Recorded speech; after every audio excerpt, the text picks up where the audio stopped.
Kinagiliwan ng mga netizens ang recent video kay Sarah Geronimo na tila bang nagsasharon sa isang event. Narito ang mga detalye.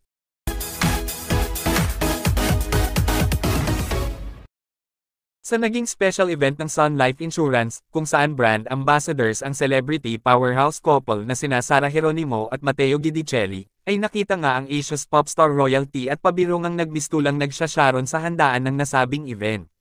Narito at panoorin. Damihan mo! Sige, patong lang. Sabi ko lang napakagaling nila. Background music natin dito. Balutin mo. Magsasharon.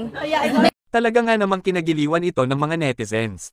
Dahil kahit nga ba napaka-busy ng kanyang schedule, ay nakikita nga ng mga solid popstars na nagagawa pa rin ni Sarah Geronimo Guidicelli na mag-enjoy. Kayo, anong masasabi nyo tungkol dito? Just comment down below.